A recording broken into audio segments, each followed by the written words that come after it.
Hello guys. I am Kamlesh Kushwaha. एक बार फिर से आपके लिए नया टॉपिक लेकर आए हैं, महत्वपूर्ण तिथियां, जिस पर हम चर्चा करेंगे। तो इसमें पहला है विश्व स्वास्थ्य संगठन मनाया गया। भारत विश्व स्वास्थ्य संगठन WHO की स्थापना की वर्षगांठ के लिए 7 अप्रैल को हर साल मनाया जाने वाला एक वैश्विक स्वास्थ्य संगठन जागरूकता दिवस है। यह दिन दुनिया भर के लोगों के लिए एक विशिष्ट स्वास्थ्य प्रदान करने के विषय पर अनूठा अवसर प्रदान करता है। इस वर्ष का विषय डिप्रेशन लेट्स टॉक है, जिसका उद्देश्य अवसाद पर बात करना है। अवसाद निम्न मनोदशा और गतिविधि के प्रति घृणा की एक स्थिति जो किसी व्यक्ति के विचारों को, व्यवहारों, भावनाओं, भलाइयों और भावनाओं को प्रभावित कर सकता है।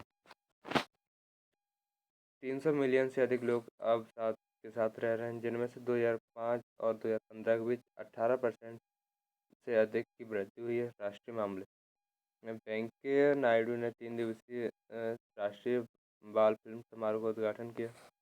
केंद्रीय केंद्रीय सूचना और प्रसारण एवं नागरिक विकास मंत्री वेंकैया नायडू विशाखापट्टनम में आंध्र प्रदेश में 3 दिवसीय राष्ट्रीय बाल फिल्म महोत्सव का उद्घाटन किया। फिल्म महोत्सव के उद्देश्य बच्चों के गुणवत्ता सिनेमा प्रदर्शित करना और फिल्मों से परे उपन्यास तत्वों के परिचय देना। राज्य के 40,000 से अधिक बच्चे इस उत्सव के दौरान 24 फिल्म स्क्रीनिंग में भाग लेंगे। राज्य सरकार विशाखापट्टनम में 12 स्क्रीन प्रदान करने की पेशकश की है। इस और प्रत्येक थिएटर में दैनिक 300 प्रदर्शित किए जाएंगे। Net national national children's film festival NCFF की स्थापना बच्चों के लिए फिल्म बाजार के विस्तारित देश में प्रतिभा को प्रोत्साहित करने के लिए children film society India CFSI द्वारा स्थापित की गई थी।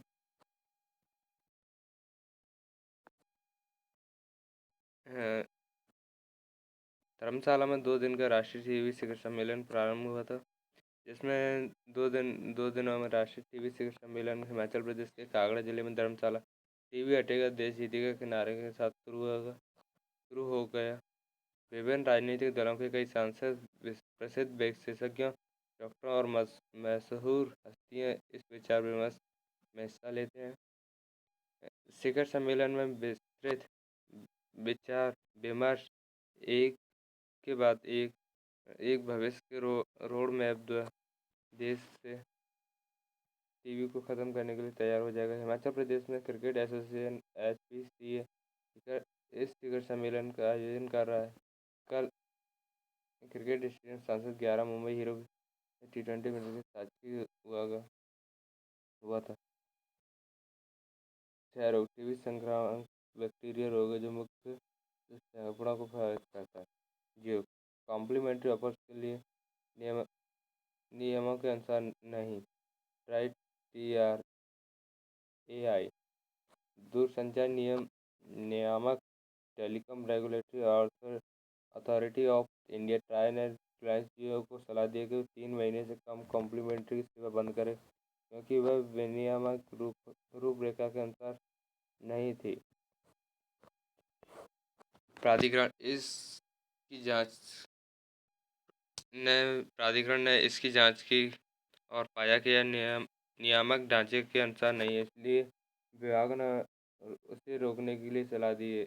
इससे पहले जियो ने घोषणा की कि 72 मिलियन उपयोगकर्ताओं को जोड़ा है और वह अपने एक बार के भुगतान वाली जियो प्राइम की सेवा सदस्यता को 15 अप्रैल तक बढ़ा रही थी। रिलायंस जियो के अनुसार उन्होंने ट्राई फैसले को स्वीकार किया और इससे पूर्ण पालन करने की प्रक्रिया। अंतर्राष्ट्रीय मामले भारत और इजरायल ने 2 अरब अमेरिकी डॉलर से अधिक रक्षा सौदे पर हस्ताक्षर किए। भारत और इजरायल ने 70 किलोमीटर की दूरी पर शत्रु के विमान, मिसाइलों, ड्रोन को नष्ट करने के लिए उन्नत सतह पर से एयर मिसाइल SAM प्रणालियों के लिए 2 अरब अमेरिकी डॉलर से अधिक बड़े रक्षा सौदे पर हस्ताक्षर किए। मुख्य सौदा रक्षा अनुसंधान विकास संगठन DRDO, इजराइल एस्ट्रोस्पेस इंडस्ट्रीज IAI के बीच बराक 8 मध्य श्रेणी SAM सिस्टम के लिए शुरू में शामिल था, जिसमें प्रारंभ में भारतीय सेना के 16 लॉन्चरों ने 560 मिसाइलें रेजिमेंट शामिल की थी। इससे पहले 2017 में कैबिनेट समिति ने सेना के लिए MRSAM परियोजना के लिए 16,830 करोड़ रुपए की कुल लागत मंजूरी दी थी। भारत और ब्रिटेन ने ग्रीन ऊर्जा के लिए 240 मिलियन पाउंड फंड निश्चित किया है। भारत और यूनाइटेड किंगडम ने स्वच्छ ऊर्जा परियोजना के वित्त पोषण के लिए 240 मिलियन पाउंड को स्थापित करने का निर्णय लिया है। भारत ने 2015 में 40,000 करोड़ रुपए के बुनियादी ढांचे और निवेश कोष के लिए NIIF की स्थापना की थी, ताकि ग्रीनलैंड के साथ भूरे रंग की परियोजना में वित्त पोषण किया जा सके। Green growth equity fund NIIF का उपनिधि होगा। यह फंड भारत की तेजी से बढ़ती ऊर्जा और नवीनीकरण बाजार की शुरुआत विशेष ध्यान केंद्रित करेगा। NIIF का मुख्य उद्देश्य प्रमुख बुनियादी क्षेत्र में मुख्य रूप से रुकी हुई परियोजनाओं के ग्रीनफील्ड ब्राउनफील्ड दोनों में सक्षम परियोजनाओं या बुनियादी ढांचे के विकास के माध्यम से आर्थिक प्रभाव को अधिकतम करना है।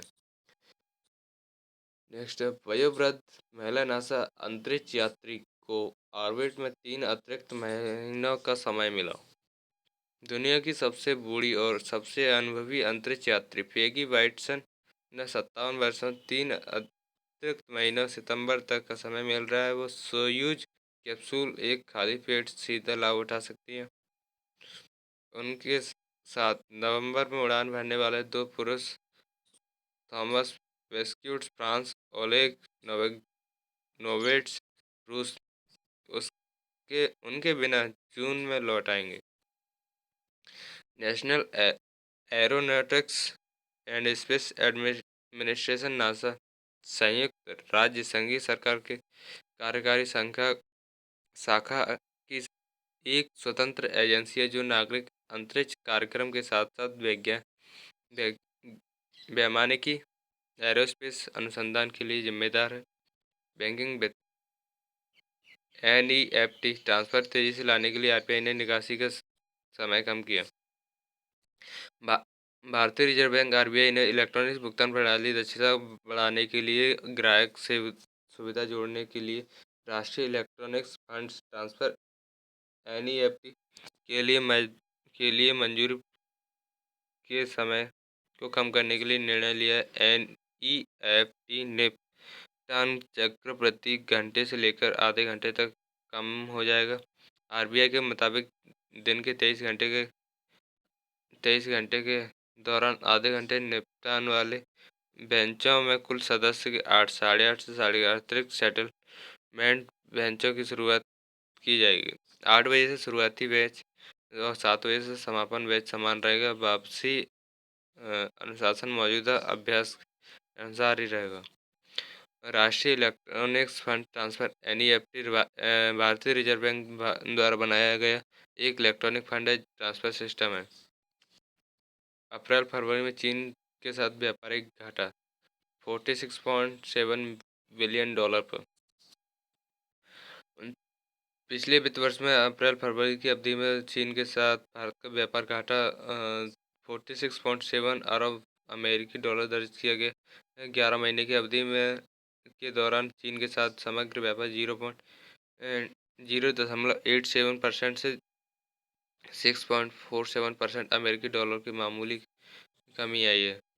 चीन में भारत का निर्यात 8.69% की बढ़ोतरी के साथ 8.94 बिलियन अमेरिकी डॉलर रहा, जबकि आयात 2.6 पॉइंट की गिरावट के साथ 55.63 बिलियन अमेरिकी डॉलर हो गया है। खेल विजय गोयल एथलेटिक्स विदेशी कोच की नियुक्ति को मंजूरी दी।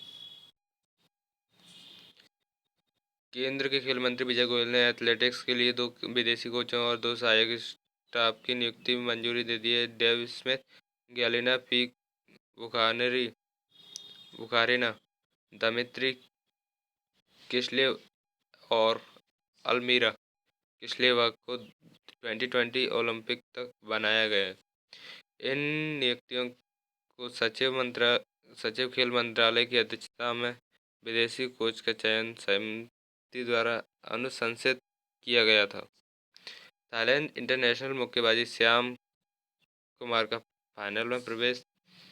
भारत के श्याम कुमार ने 49 किलोग्राम की श्रेणी में बैंकॉक में थाईलैंड इंटरनेशनल बॉक्सिंग टूर्नामेंट के फाइनल में प्रवेश किया। उन्होंने अंतिम 4 चरणों में गैन खुयांग गन एर्देन मंगोलिया को हराकर टूर्नामेंट में फाइनल में प्रवेश किया।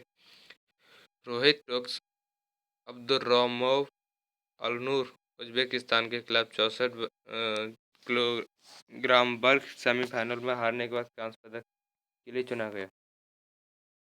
पीवी सिंधु करियर की सर्वश्रेष्ठ विश्व नंबर 2 रैंकिंग पर में पहुंच गई थी।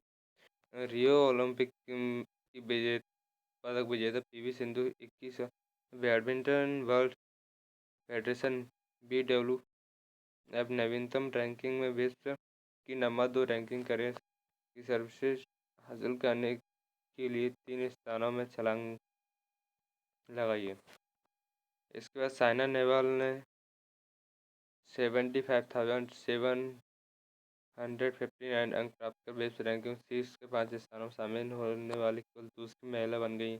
रैंकिंग में तालिका साइना नेहवाल 64,279 अंकों के साथ 9वें स्थान पर रही। एकल भारतीय महिलाओं में सिर्फ ताई त्यू जिंग चीनी ताइपे 87,911 अंकों के साथ रही। और हाल ही सिंधु ने शिखर सम्मेलन कैरोलिना मारिन स्पेन को हराकर भारत में ओपन खिताब जीता था। आज का विचार, रुकावटें वे हैं भया वह वस्तु है जो आप उस समय देखते हैं जब आप अपने लक्ष्य से ध्यान हटा लेते हैं। Thank you for watching this video and subscribe this channel and like, comment, share. Thank you. IC Blog Education.